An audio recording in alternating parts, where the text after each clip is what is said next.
Hi, everyone. Hope you all are having a good Wednesday.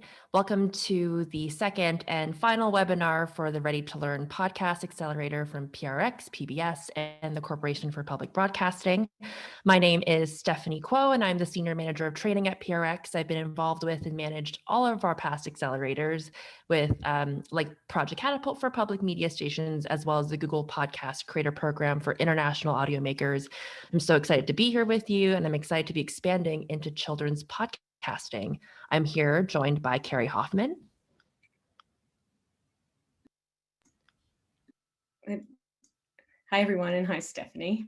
My name is Carrie Hoffman. I'm the CEO of PRX. We are a leading creator, distributor, trainer, and technology maker in podcasting and public radio. And, one of the things about PRX and how it overlaps with this project is that we really look at the possibilities, sort of how does public media go beyond broadcast? And that's part of what we are doing here today. I'm also really excited to introduce to you a new member. If you were at the last webinar, we've been joined by our project manager for this project, Mike Russo. He's going to be the person that our participating teams will be working with the most. So Mike, feel free to introduce yourself. Hey everybody, I'm really excited to be here. So I'll be your project manager for this, and I come from a vast podcast background, and I can't wait to jump into the accelerator. Great. This is the team that you'll be working with if you get selected for this program. We're super friendly, love feedback. We're just an all-around great group of people, I'd like to think. There will be time for questions at the end of this session, but feel free to send any questions that come to mind into the Q&A function at the bottom of your Zoom window. We will answer as much as we can either in the Q&A directly or out loud. We are joined by a team of people from PRX and PBS behind the scenes who will be elevating questions best answered verbally and also in the Q&A chat. And so if you hear me say Sarah or Eric, just know that we have more people behind the scenes that are helping us today. This webinar will also be recorded and uploaded to the Ready to Learn website. So by next week, you should check it out and it will be there. Speaking of the Ready to Learn website, everything that you'll need to know about Ready to Learn, about this program and the application process is here at prx.org/ready-to-learn. You'll find an updated FAQ. There are some new questions that we've answered that are up there now. There's a link to the application as well as more information about the Ready to Learn initiative itself. If we are receiving more questions after this webinar that become more and more common, we will continue to update the FAQ. So be sure to keep that link kind of bookmarked and tucked away so that you can be up to date. I'm also going to share a link that PRX, we just posted a blog post at Medium that kind of provides 4 tips on how to make a successful application. And so definitely recommend you to click on that and check it out and read it for some advice from us directly. Next slide, please. And of course, the application deadline is March 19th at 5 p.m. Eastern.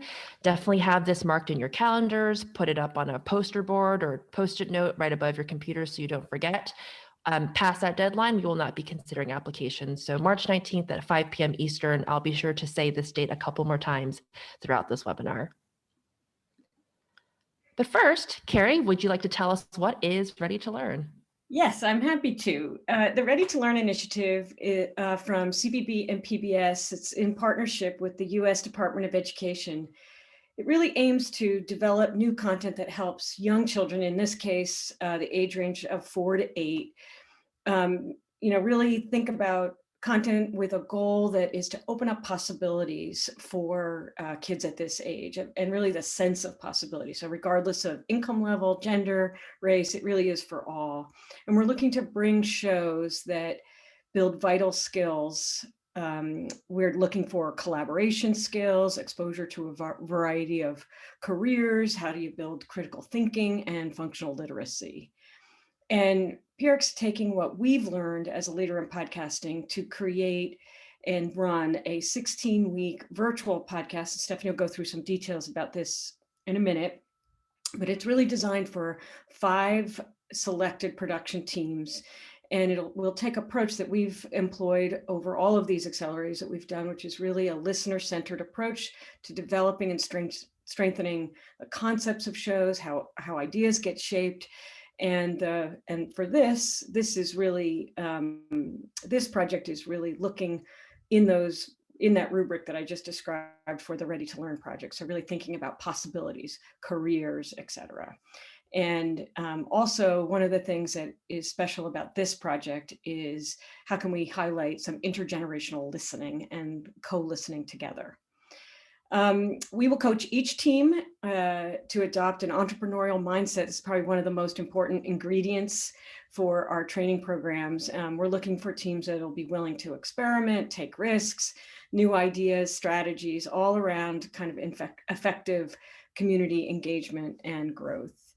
And I know that we're going to be conducting it over Zoom, but it really is a highly interactive training with lots of industry feedback, peer-to-peer collaboration, and network building as well. And there will be some iterative prototyping. We're really looking for teams that are open to receive that feedback and really looking to incorporate it. Stephanie? Right. So there are obviously tons of benefits and perks of being selected to participate in an accelerator like this, but I'm just going to highlight some of the top line things that the 5 teams will receive. You will receive, as Carrie said, 16 weeks of very hands-on virtual training, mentorship and feedback, which we really prioritize in our program, community and peer-to-peer learning. You will get a $10,000 stipend to offset production costs and operational costs while you're going through this program. You will have access. Oh, and sorry, this is and Carrie, the last 2 for you. Oh, yeah, well, I'll take the last 2, which are that each one of the teams will also have access to PRX's technology. We have a full product that includes metrics, ad technology, et cetera, publishing, hosting, et cetera. So we will make sure that all teams are well supported in that way. And we are also really excited that one team will be picked up by PBS Kids for future development. And we're hoping that we also use the PBS Kids platform to increase that feedback that we get, that we can incorporate into the shows. So there will be a pilot testing with PBS Kids, and it's a really great opportunity to think about what could come next after this. And we'll get back to this, what this investment could look like in a couple more slides. Awesome. So what kind of podcast are you looking for? There is a bit of a narrow scope here, but we have some flexibility, and we really value creativity and innovation in this space. So we are specifically looking for new or existing podcast ideas that aim to introduce children ages 4 to 8 and their families, with an emphasis on low income families, to the world of work and future careers. And as Carrie has said, really just kind of the skills that are necessary to open up life's possibilities for children of this age group. So as Carrie said, content that illustrates important social skills like self-confidence, goal-oriented behavior, task persistence, literacy, critical thinking, all of those things, as well as an age-appropriate exposure to careers and job possibilities. We, like Carrie also said, we want the podcast to have potential for intergenerational listening. And for us, we've defined that as, we believe that intergenerational content prioritizes the child's experience and point of view, but also effectively integrates co-listening with parents, guardians, and other adults. An ideal intergenerational podcast is enjoyable for both adults and children and is able to spark conversations across generations. If you're looking to successful past examples of that, think of Sesame Street, Mr. Rogers' Neighborhood, that kind of stuff. We are also open to podcasts of all formats and subject matters, fiction, nonfiction, but submissions must strive to promote that intergenerational learning and prioritize educational experiences. And then beyond this, we ultimately really want to work with podcasts and teams that have vision and really want to make something meaningful to their intended audiences. I've made this little graphic that can really actually help you locate where you are in this space, Carrie.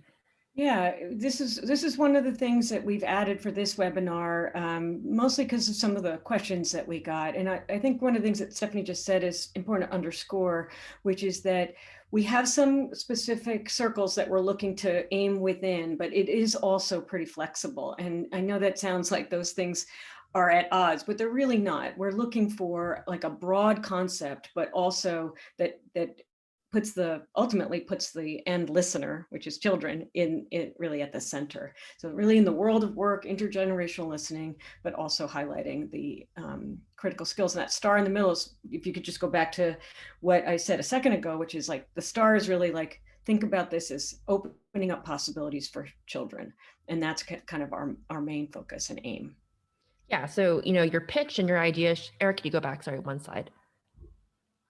Yeah, so you should strive to be in any number of these circles with your idea. And it's okay that you're not all three at once, or maybe you're only just one or just two.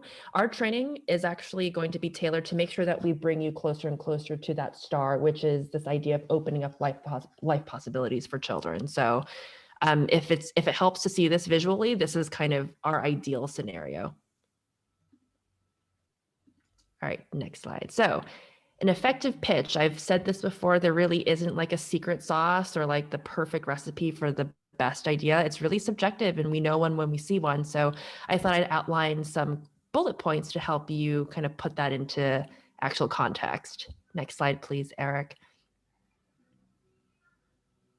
So we have read thousands of applications for our podcast accelerators in the past, and we know a good pitch and they tend to capture our attention by doing all of these things. They are specific and meaningful. We really love details. So you may have a broad concept, but please take the time in the application, especially in your extended pitch, to provide us some context around your show. Why does it matter now? Who are some characters that we'll meet? Who are the hosts? What is an episode like? And all that kind of stuff. So the more details, the better. Has a clear idea of its intended audience. We do know that the show will be for ages 4 to 8. But we actually really want to push you past that and ask yourself, like, can you picture that ideal child who's 4 to 8 and that child and their parents or the family that they're listening with? What do they like to do? What will they get out of your show? Can you create a personable audience profile around this person? We know that every podcast is very different. And even for children ages 4 to 8, that's a very diverse group of children. And we want to know like who it is you want to reach. It offers broader context and puts that podcast into time and place. What's going on in the world culturally, socially, technologically that really like justifies and validates this idea in this time right now. It sets itself apart in the current landscape of existing children's content. I think that really speaks for itself. It provides details about episodes and what listeners can expect to hear and experience. Again, we love details. And finally, this is one that I think is really important. It demonstrates why you are the team with the skills, the vision, and the drive to make this show. Why you? Why this show? Why now? Especially because there's going to be some degree of, knowledge and understanding of children's content and some technical experience. Please make a case for like why you're the team with the vision to build out your show, but also the team that is going to be who's going to benefit the most from this training and contribute the most back as well. So I added this slide because we got tons of questions about the 2-minute audio sample. So this is actually really important, about as important as the written pitch itself. It has to be 2 minutes or less, no more. So do not upload a full episode of your show unless it is under 2 minutes. And then also be sure to tell us what we're listening to. Pick or prototype the most compelling 2-minute audio sample that will give us, the reviewers, a clear sense of what the show is about and what it sounds like. This could be a trailer from a past season or an upcoming season. It could be just a teaser audio. It could be a climactic moment from an existing episode, a montage of clips, or a sound mood or a sound vision board. If you're piloting a new idea and you really haven't begun this production process yet, that's totally okay. You can get creative and prototype and put together something that's rough and aspirational. We are going to be paying attention to technical skill and execution, but what we're really listening for is that vision, that creativity, and the potential for developing this show even more. And I'm happy to answer more questions about that later too. What kind of team should participate in the training? So I'll say that we're looking for passionate and creative producers who have experience or interest in children's storytelling and educational media. They have experience in audio production, but mostly like that you have a deep empathy for children and a driving passion to create content that delights and engages them and instills this love of learning and this world of work for them. But we're also looking for teams that are able to undertake a rigorous 16-week virtual training. It isn't 16 weeks every day, but it does require some time commitment. And also a team that's open and willing to adopt new processes, take in feedback, and make necessary pivots. Teams that won't be too precious about their work. As long as the applicants meet all of those criteria, we welcome both independent production teams as well as teams affiliated with an organization or a public radio station. For the purposes of the virtual training, we are only able to accommodate up to 3 members of your team. So you could have a single person team, you could have a partner, or you could have a small team of 3. That's just to maintain the virtual environment so that there aren't too many people. But your team could be much bigger behind the scenes. We just want you to select the 3 best representatives who's going to be the best liaison between PRX and the rest of your team. Yeah, this was also a question that we got a lot in the last one. And you do not have to be currently living in the United States or be a citizen of the United States to apply. However, this program is funded by the US Department of Education, and podcast pitches should focus on a US audience primarily. Participating teams can also should be committed to making accessible content that is authentic to really a primarily American audience. We know podcasts are global, so they really do reach an audience everywhere, but make sure that we at least get that target right.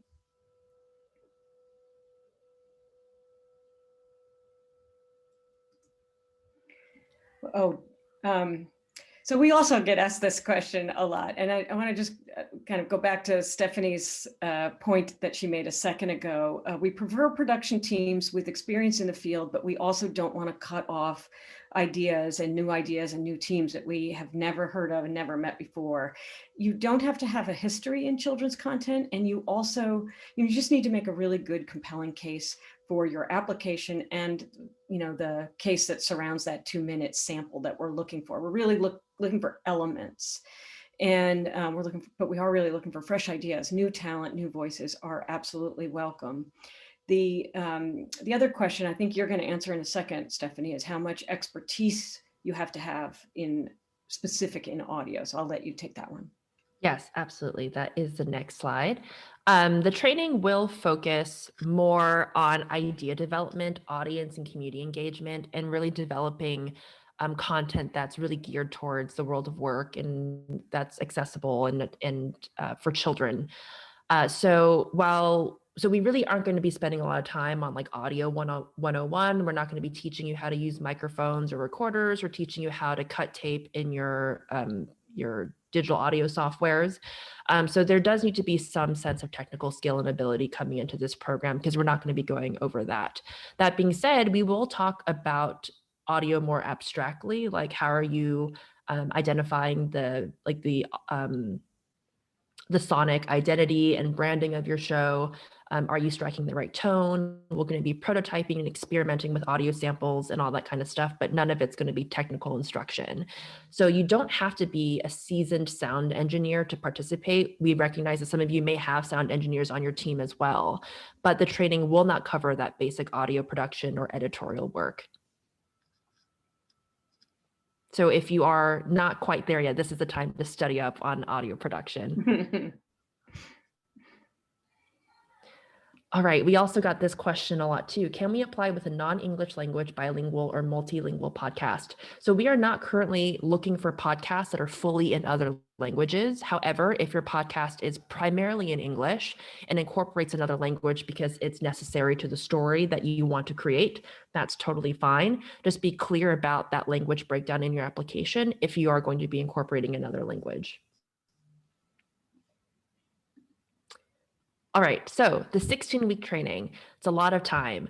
The entire training, so basically from the moment you log on with us to the moment everything is done and you don't ever have to hear from PRX again, basically, or from me and Mike again, is going to be May through the end of May through the end of October.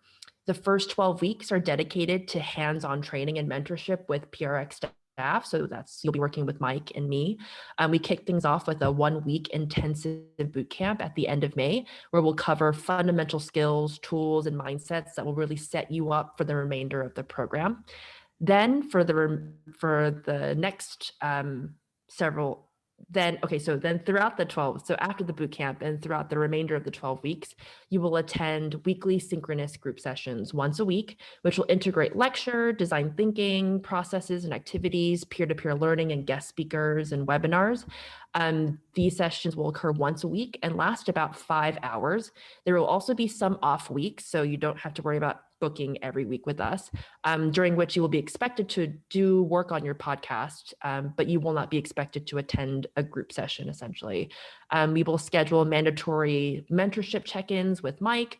There will also be some webinars that will supplement learning throughout the training. You can expect about 5 to 10 hours of work any given week for this program, and that's including those group sessions, webinars, independent work on assignments at home.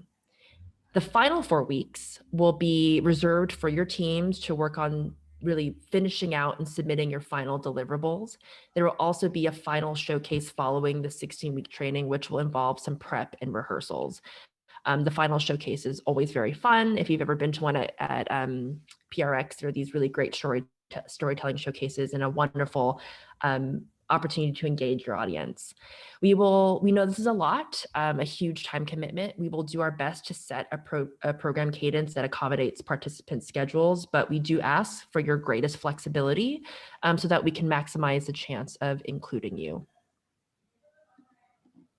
And I did mention 4 key deliverables. So there are 4 key deliverables at the end of this training. So by the end of October, these are the things that kind of will be wrapped up. You'll have 1 pilot episode for your show. You will have a production and editorial calendar for an upcoming season. You will have a preliminary promotional and community engagement strategy, and you will have up to a 10-minute final showcase presentation. We do know that a lot of things can change throughout the production process week to week, so we do not really expect you to commit entirely to everything that you submit to us. But your deliverables should be close to a final product, or at the very least provide a strong and clear foundation for the remaining trajectory of your work. So Jess, this is something we say to all of our trainees.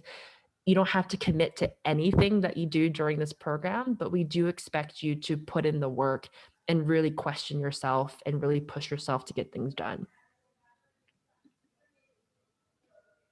So who owns your work?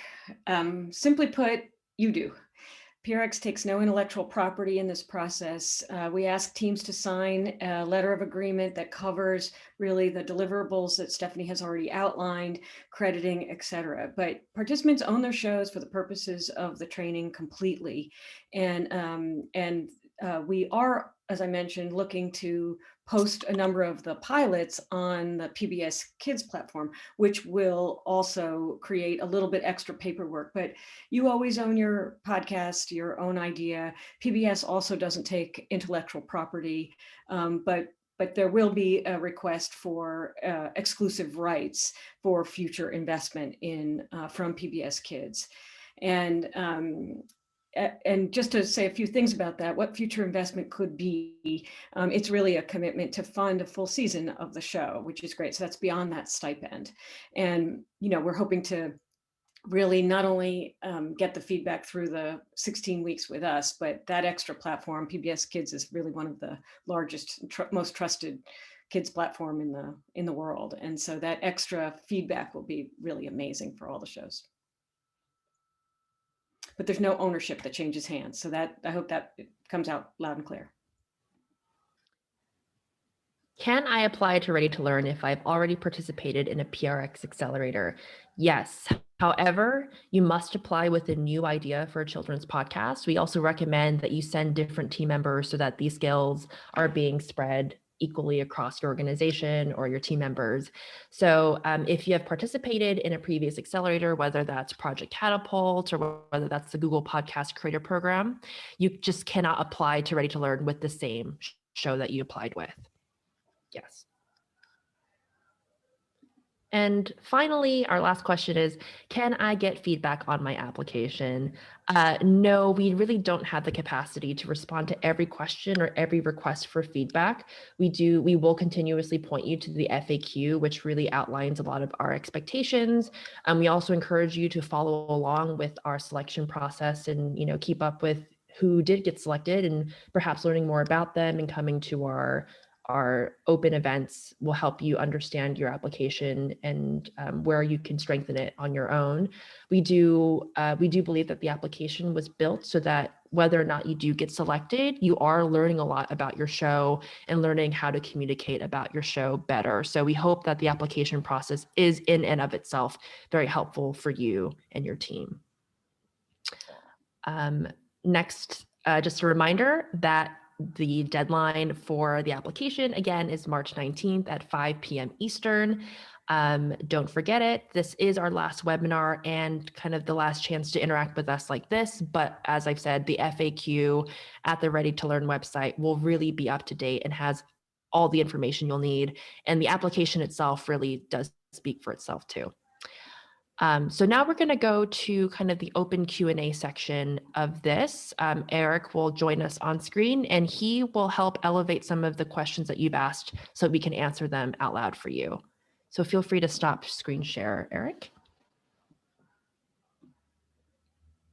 Cool. Okay, so I've got some questions here in the Q&A. First one is, after the training program is completed, can the selected team add more members, or is the team restricted to those who participated in the training program? No, actually, we really do encourage you to build this team out in a way that's appropriate for you. So if you started with one person and you want to hire a sound engineer or bring on some freelancers, that's absolutely okay. It's just that for the purposes of a virtual environment, we can't accommodate more than 3 people because then it just gets to be too many people. We actually really hope that these skills spread. Yes. All right, next question. How long will the PRX distribution and ad tech access continue after the virtual training ends? Yeah, so we offer this sort of, the window that we look for is no less than 1 year, and probably we do offer 3. Some teams take us up on it. Some have other kind of needs depending on if they've got other shows that are hosted elsewhere, but we offer that 1 to 3. Carrie. Cool. So the next question is, do teams need to be existing production teams, or could an individual producer submit solo or with a small group of freelance collaborators? Yeah, so I think we addressed that earlier. You can come in however the size under 3 that you need to, and then expand and grow. Your team can also be much larger than the people that are coming to the training. And really, if you are a solo team, you're coming in solo, we actually do really recommend that you bring on collaborators because podcasting is really hard to do by yourself. And also with freelance collaborators, just a word of advice that make sure that if you're working with freelancers, that you are just setting up really clear expectations of work and the balance of work so that, you can rely on them and they can rely on you. Thanks, Steph. Next question. If we are an up and coming kids content company and have 2 different shows that both truly fit the bill, can we apply with both using 2 different teams? We in our FAQ, we do say that pick your strongest idea and submit that. But really, we don't have a way of, disqualifying you if you do submit 2 ideas. But we do recommend, if you really do believe that you are on the nose of both of these, we would actually recommend that, 2 different production teams is kind of the way to go about this. Yeah. That's fine. It's fine. Cool, thanks, Steph. Next one, do you have any suggestions for how to decide whether to apply independently or as part of an existing media organization? I mean, I think that we really we see all kinds. We offer these trainings to global teams inside of public media and all over. And, our experience is that podcast teams, even within big media organizations, do operate somewhat independently. And so, Stephanie, I don't know if you would add anything to that. The question is really, how do you decide whether to apply independently or as part of a media organization? I don't know that it's really the idea and the Yeah, I also think it depends on, like, if it's your personal idea that you're wanting to pitch to an organization, it just depends on how you kind of want to work through this. So if you're applying independently, it'll be your project. It'll be like you're the one kind of checking your own processes, and you're like fully in charge. You have full autonomy over your own independent idea. But if you want the support and backing of an existing media organization, that's fine. But just keep in mind that means some of the autonomy does get relinquished because you have to work with, an existing organization. So it's up to you. There's benefits to both, but there's also downsides to both as well. I think the most important thing is to remember that there are letters of agreement. And so you just have to make sure that you're obligating the right party as you need to. Yep. Thank you both. Next one. Can you be affiliated with a school or public library? Sure. Cool. Awesome. And the next one